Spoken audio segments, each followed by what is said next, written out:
गंगेश्च यमुनेश्चैव गोदावरी सरस्वती नर्मदे सिंधु कावेरी जलेस्मिन् सन्निधिं कुरु। भारतवर्ष की संस्कृति में नदियों का बड़ा महत्व है। मां स्वरूपा इनको पूजा जाता है। न जाने कितनी संस्कृतियां इनके किनारे रची बसी, न जाने कितने लोगों का जीवन भरण पोषण करती हैं ये नदियां। लेकिन आज उस भारत की सबसे पवित्र नदियों में स्थान पाने वाली मां यमुना पुकार रही है। भारत की सबसे पवित्र और प्राचीन नदियों में यमुना का स्मरण वेदों से लेकर के हमारे देवी देवताओं से लेकर के इस देश के अनेकों अनेकों महापुरुषों ने उनका दिव्य गुणगान किया है। इन नदियों के किनारे ही हमारे भारत की पुण्य भूमि, हमारी भारतीय संस्कृति का उद्घोष हुआ है। आध्यात्म की वैभवशाली परंपराएं रची बसी हैं, विकसित हुई है। इन्हीं की परंपरा में प्रेरणादायक जीवन और दिव्य भाव समाहित है।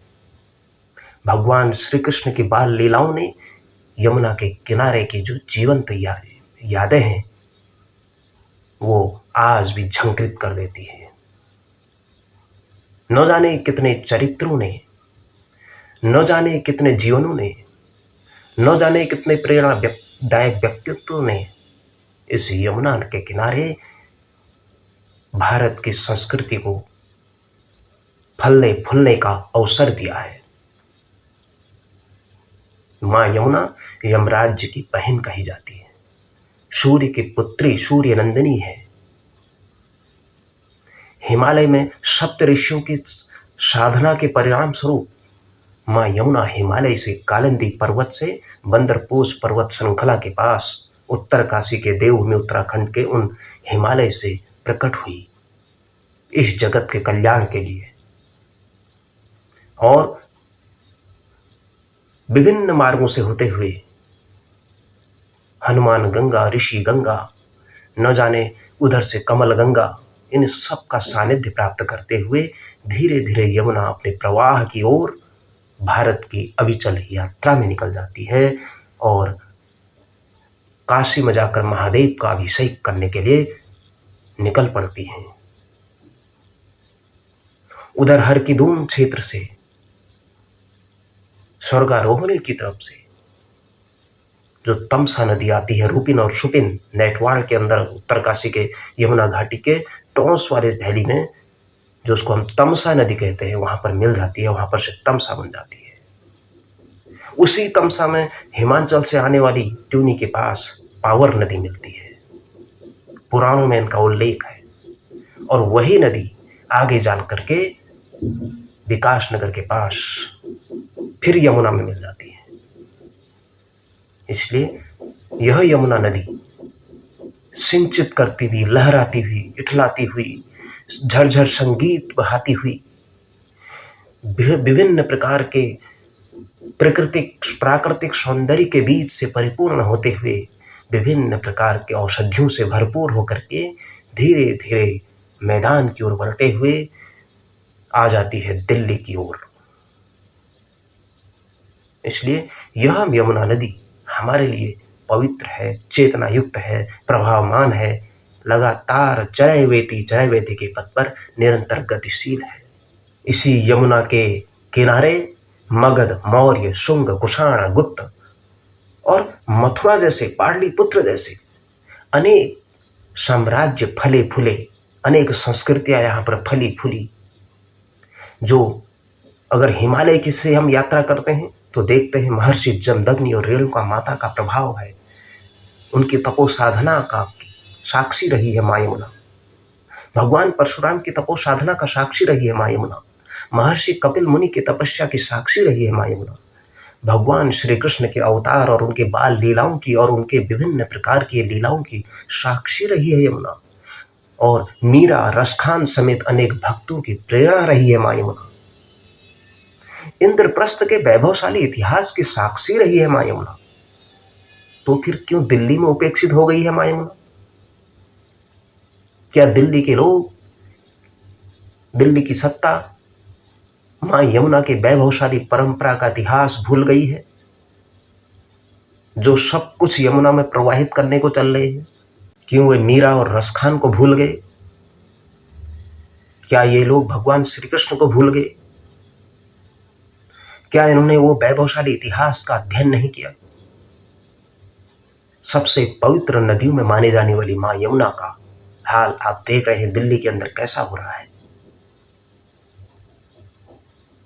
आवासीय इलाकों में प्रकट हो रही है और भारत में इस प्रकार का दृश्य उपस्थित होना, जनता का त्राही त्राही करना, यह बहुत दुर्भाग्यपूर्ण है। आसपास जो नई दिल्ली और उसके आसपास के जो राजधानी क्षेत्र है, उसके आसपास में जहां जहां से नदी गुजरती है, बहुत सारे प्रदूषण की चपेट में है नदी। 60% से ज्यादा प्रदूषण है।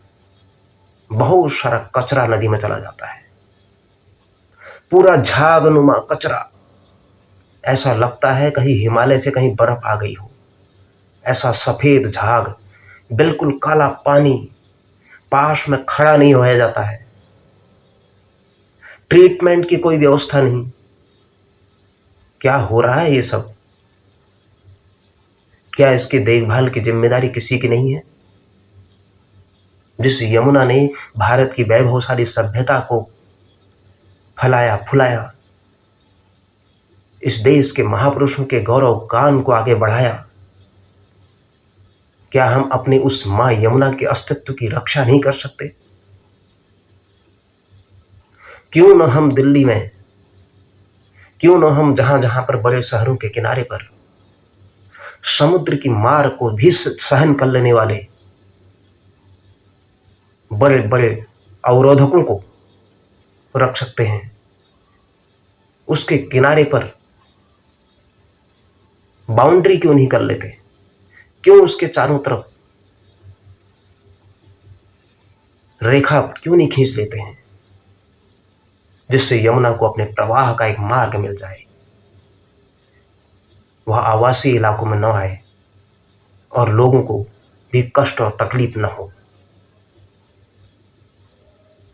मां यमुना निरंतर प्रवाहमान रहती है, हमें पता है, लेकिन जो हालात हो जाते हैं, बाढ़ के हालात, उसके जो कारण हैं, हमने वो सब मानवीय कारण ज्यादा है।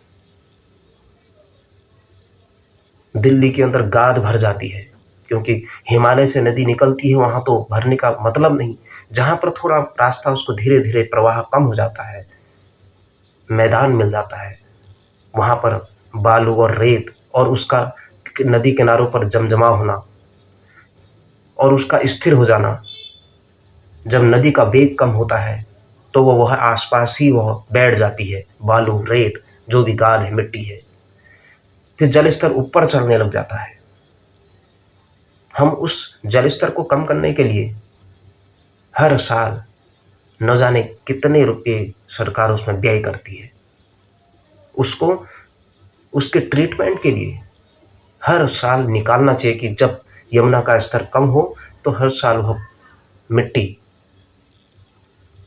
किनारे की ओर ले आनी चाहिए ताकि यमुना को बहाव के लिए रास्ता मिल जाए। चारों ओर, नदी के चारों ओर बड़े बड़े पत्थरों से, विशालकाय पत्थरों से अभेद्य दीवार का निर्माण कर लेना चाहिए। यमुना के किनारे किनारे बहुत ऊंचे ऊंचे विशालकाय घाटों का निर्माण होना चाहिए। दिल्ली के अंदर भी मां यमुना की आरती जैसी व्यवस्था होनी चाहिए।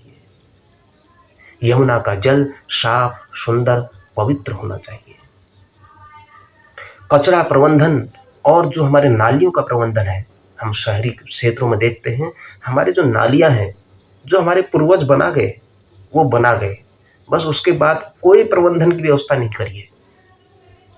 उन नालियों का जो पहले आधे मीटर की या आधे फुट की नाली होती थी, आज शहर का विस्तार हो गया और वो नाली उतनी ही है। शहर का विस्तार होता चला गया, नालियां सिकुड़ती चली गई, और उनमें वो शहर के विस्तार के साथ साथ नालियों का भी विस्तार होना चाहिए, पानी के निकासी का भी प्रबंध होना चाहिए। पानी को निकलने के लिए रास्ता नहीं मिलता, जगह जगह शहरों में जल दबाव बढ़ जाता है। रास्तों और नदी के किनारे जो अनावश्यक रूप से लोग बस जाते हैं, कई लोग जिनको स्थानीय सरकारें भी बसा देती हैं नदी के आसपास, 1 साल बाढ़ नहीं आई, 2 साल बाढ़ नहीं आई, लेकिन तीसरे चौथे साल अचानक से कोई ज़्यादा वर्षा हो गई और बाढ़ आ गया, वह स्थान बहुत ज़्यादा प्रभावित हो जाते हैं। नदी के किनारे एक पैरामीटर तय होना चाहिए, एक पॉलिसी बननी चाहिए कि कितनी सीमा के कितने दायरे में हम लोग रह सकते हैं। अगर यह नीति और नियम बने तो हमारी नदियां भी सुरक्षित होंगी, आम जनमानस भी सुरक्षित होगा और हमारे नदी घाटी का अस्तित्व भी बचा रहेगा। और भारतीय संस्कृति इन्हीं नदियों के किनारे फली फूली है। उसके चारों ओर वृक्षारोपण नहीं है, उसके चारों ओर जो कटान हो जाता है उसको रोकने के लिए अभेद्य दीवारों का निर्माण होना चाहिए, और वो दीवार ऐसी होनी चाहिए जो समुद्री लहरों को भी मात दे दे। ऐसी अभेद्य दीवार का निर्माण किसी भी नदी में, यमुना ही नहीं, हर नदी तटों पर, हर शहरी क्षेत्रों के आसपास होना ही चाहिए। और हर वर्ष नदी का साफ होना बहुत जरूरी है। अगर ये नदियां सुरक्षित रहेंगी तो मानव की संस्कृति भी सुरक्षित रहेगी, पर्यावरण भी सुरक्षित रहेगा और मानव के कल्याण भी सुरक्षित रहेंगे। बहुत बहुत धन्यवाद।